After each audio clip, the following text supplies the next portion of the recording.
Ok, alors ce chiour est dédié pour la Refoua Shlema d'une petite fille de 3 mois, très malade du cœur, Tila Rachel Bat Miriam. Que Dieu l'envoie avec la guérison complète, Bézat Hashem. On va finir aujourd'hui, avec l'aide de Dieu, le 4e et dernier cours sur Shovavim Tat. Donc je rappelle, nous sommes dans les, d'habitude 6, mais cette année, où c'est une année embolismique de 13 mois, c'est 8 semaines dont les initiales sont Shovavim Tat, Shemot, Va'era, Bo Beshalach, Yitro, Mishpatim, Trouma Tetzavé. Ces 8 semaines, à l'instar où Bnei Israël sortent d'Égypte, et en sortant d'Égypte, ils amènent, ils aspirent, ils sortent de l'Égypte toutes les étincelles de sainteté.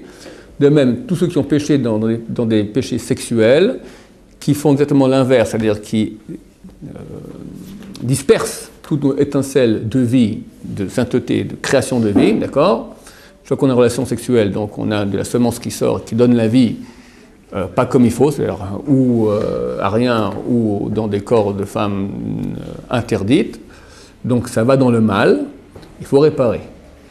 Et ces 6 ou 8 semaines, donc cette année 8 semaines, sont les moments propices durant l'année, les plus propices pour faire la réparation de ce type de péché, surtout l'année embolismique comme cette année où il y a 8 mois, où il y a 8 semaines, pardon, pas 8 mois, 8 semaines.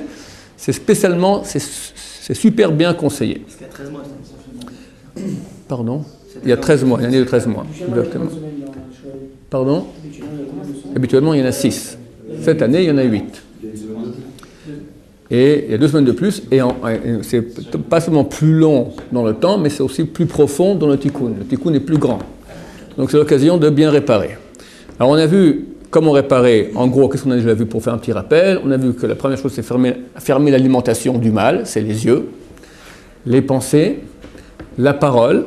J'avais dit que quand quelqu'un parle de fille, c'est très grave. Mara a dit dans Shabbat, pourquoi les petits-enfants, par contre les Bachurim, les jeunes gens du peuple d'Israël, meurent à cause, entre autres, de ce péché-là. Et notre Gemara, dans Ktubot, qui dit que tout le monde sait pourquoi une femme se marie avec un homme, d'accord? Le soir du mariage, ils se connaissent, voilà, dans le cadre juif, ils n'ont pas de relation avant le mariage. Le soir du mariage, qu'est-ce qui se passe le soir? Tout le monde sait ce qui se passe à la maison. Tout le monde le sait, mais celui qui le dit, ou qui salit sa bouche, il parle de choses qui ne sont pas pudiques, même s'il avait une sentence de 70 ans de bonheur, on l'échange en 70 ans de malheur, donc faire attention, et c'est courant dans les chambres, en copain, on parle, tu la connais, oui, Mima, t'es mignonne, machin, tout ça, ouais, et tac, et on rentre dans le sujet, je ne vais pas commencer à parler moi-même, d'accord? Dans les détails, Hachem Ishmor, c'est très grave, parce que la tête y pense, la parole, comme je l'ai expliqué l'autre jour, la parole, c'est aussi un organe qui produit la vie. Je réexplique quelque chose que je disais déjà dans les cours précédents. La valeur numérique du mot bouche, c'est 85 P. La valeur numérique du mot mila c'est organe sexuel, c'est 85 aussi. Donc les deux sont la même agence. Simplement, un est au niveau du nefesh, un au niveau du ruach. Donc c'est la même chose dans des niveaux spirituels différents. Donc vu que tu sors du mal maintenant, ça crée beaucoup de mal aussi, évidemment. Quand on en parle, on y pense à la fin, hein, le corps aussi y suit, et ça fait au moins zéro la batala, c'est pas pire. Donc c'est très grave.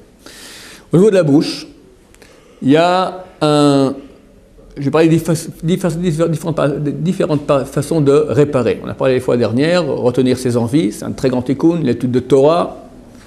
Qu'est-ce qu'on rappelait encore? Retenir ses envies, étudier la Torah, donner la tzedaka. Et aussi maintenant, retenir sa bouche de parler des choses interdites.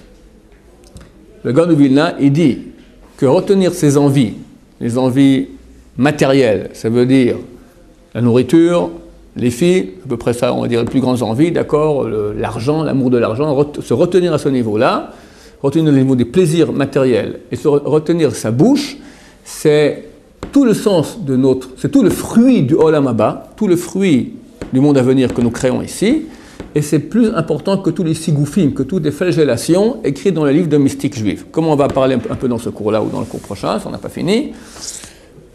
À part les choses essentielles dont j'ai parlé dans les derniers cours, qui sont donc la tchouva, s'éloigner des plaisirs de ce monde, s'éloigner du monde féminin dans la pensée, dans la parole, dans les yeux, etc., se retenir des envies, étudier la Torah, donner la tzedaka, etc.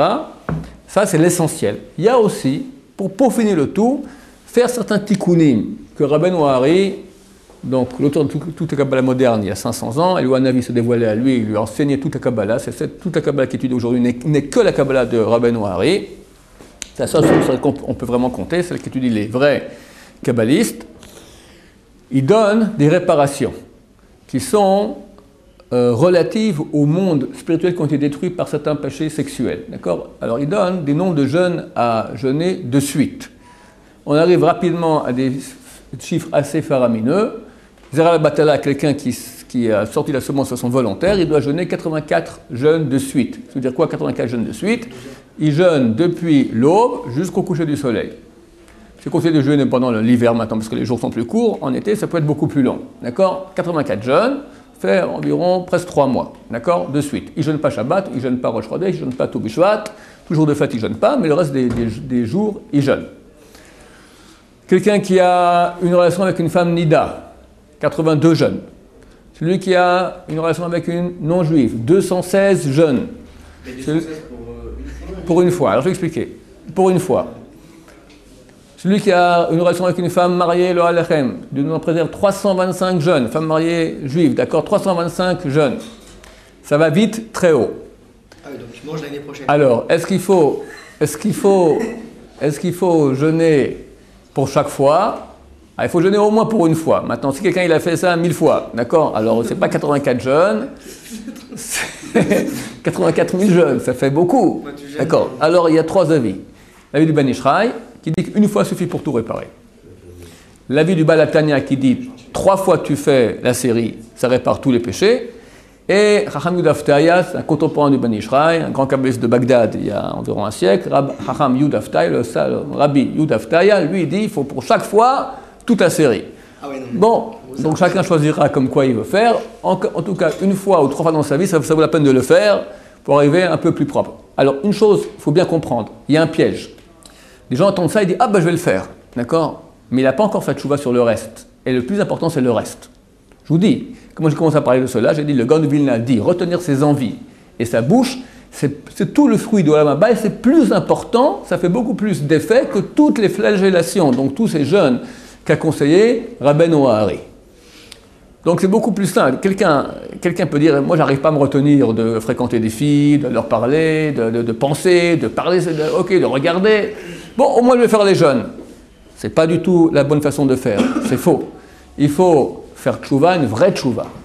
S'éloigner de toutes ces choses qui sont interdites, une fois que c'est bien acquis, pour peaufiner. C'est vraiment, je dirais, c'est 1 à 2% de la tchouva. 1 à 2%, une fois dans ta vie, tu fais aussi les tikkunim, ces réparations de Rabbeinu Hari. Donc je reviens, on en reparlera peut-être un peu après, parce que c'est vraiment pas l'essentiel. L'essentiel, donc j'étais maintenant en train de dire, on a parlé maintenant de retenir les envies, on va parler maintenant aujourd'hui de retenir sa bouche. Alors il y a beaucoup d'interdits qui se font avec la bouche.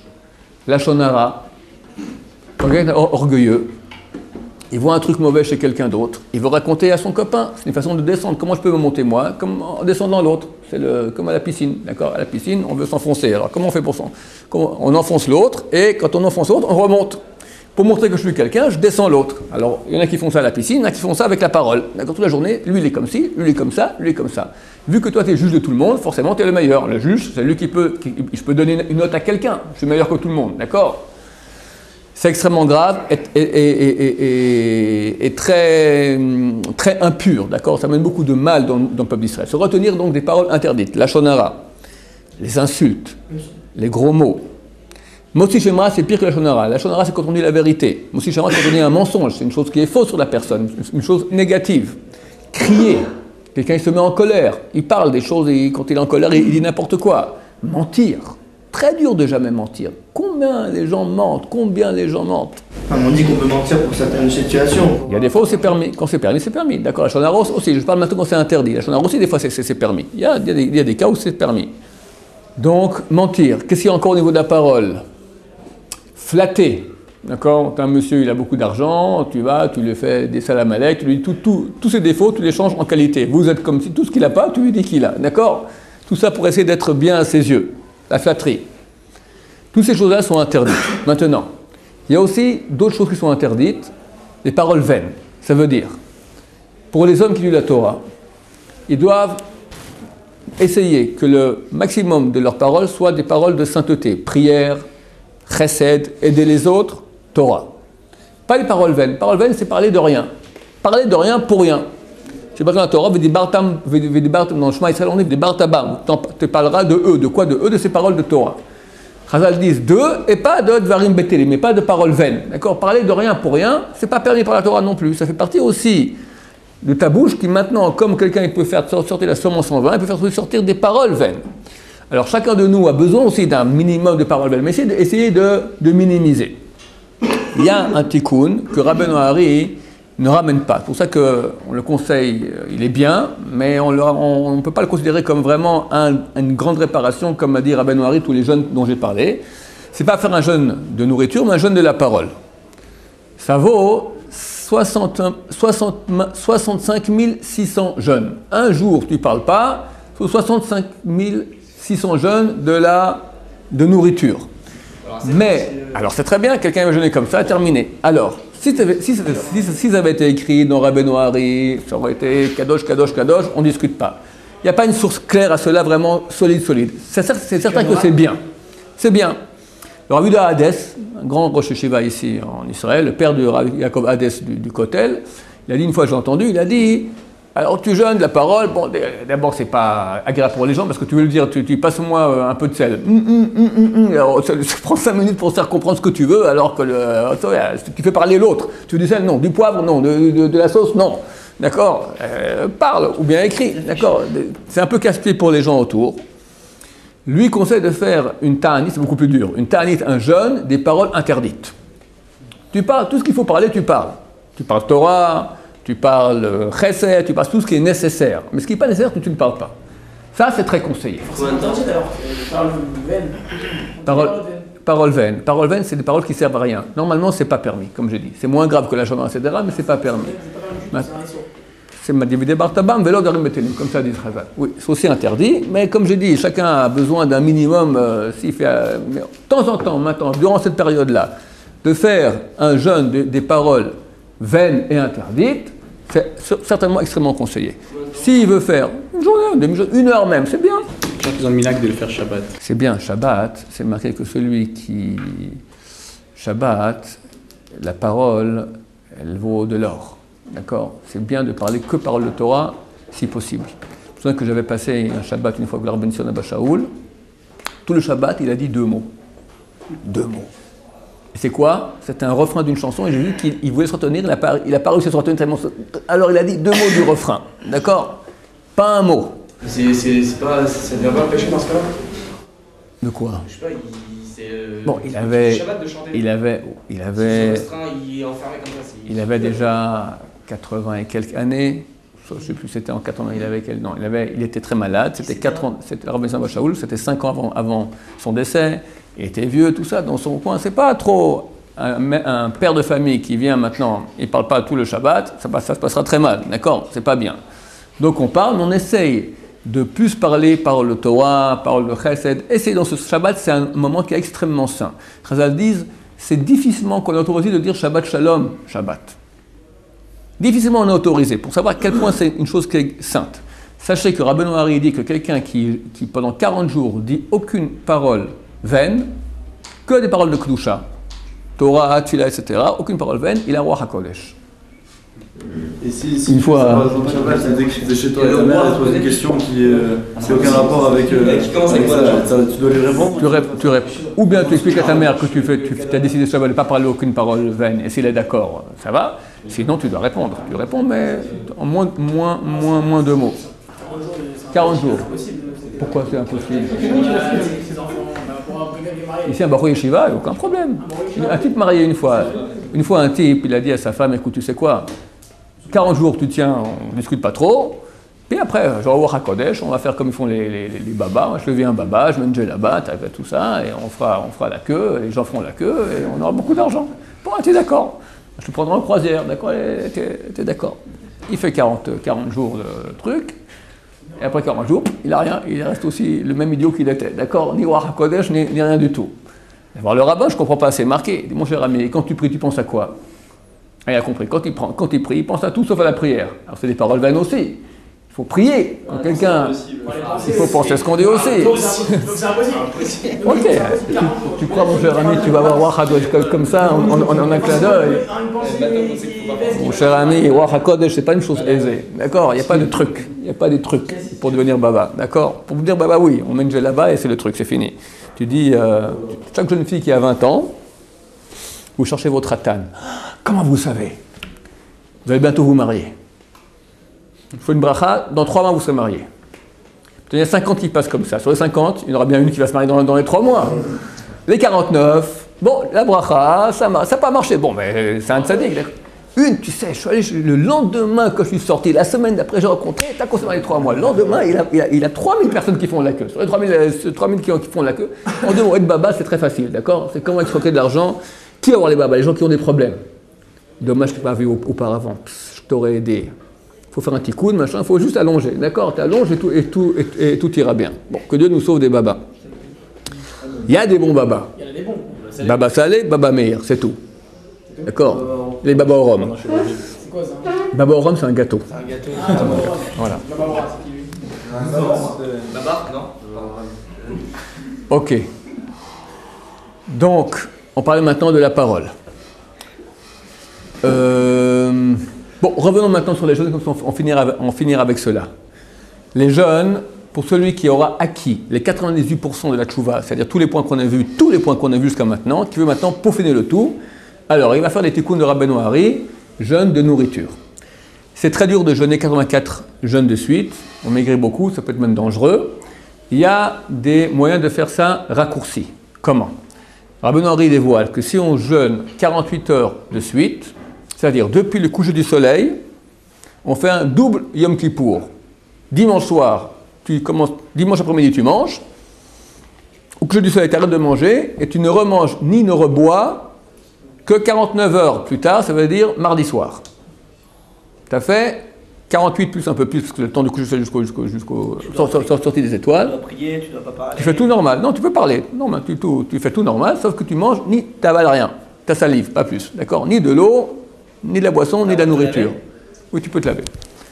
Ça compte comme 27 jeûnes qui vont depuis l'aube jusqu'au coucher du soleil.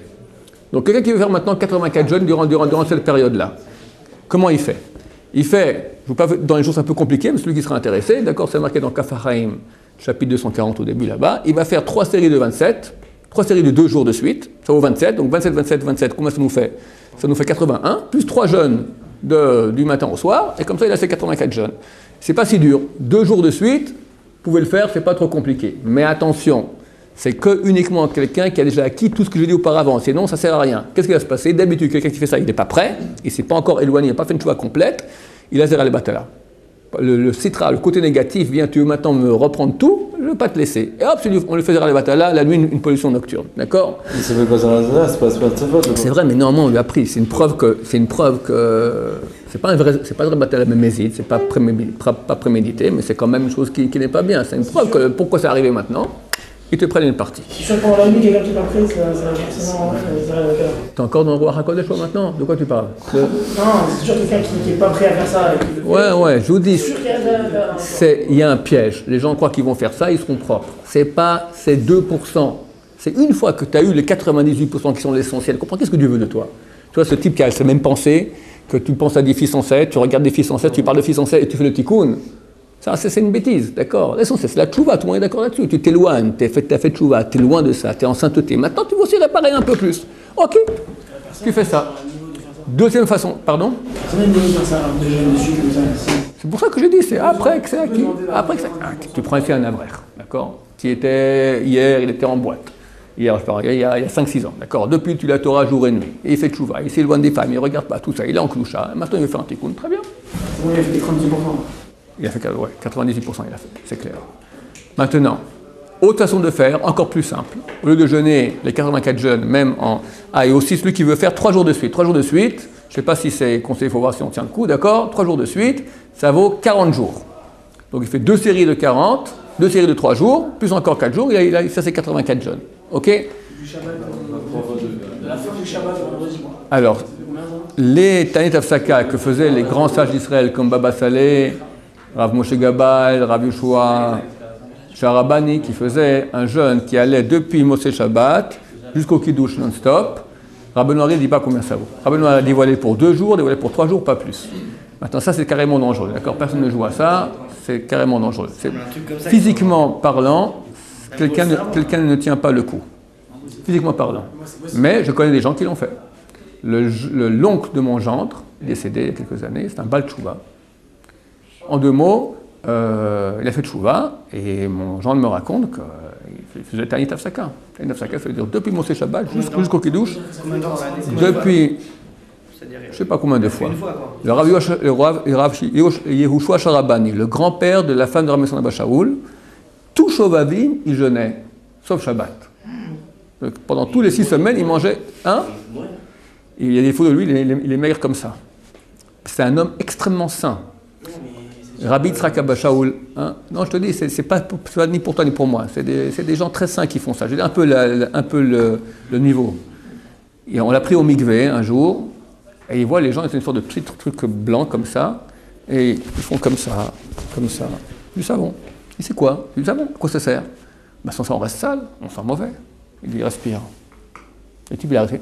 L'odeur comme un petit bébé qui sent bon. D'accord? Jamais utilisé de savon, et pourtant tu vois. Ça, c'est les péchés qui font qu'on sent mauvais. La femme du Gaon de Vilna, il y a une période où il était extrêmement pauvre, le Gaon de Vilna. Et d'ailleurs, il n'y a plus d'argent. Pauvre.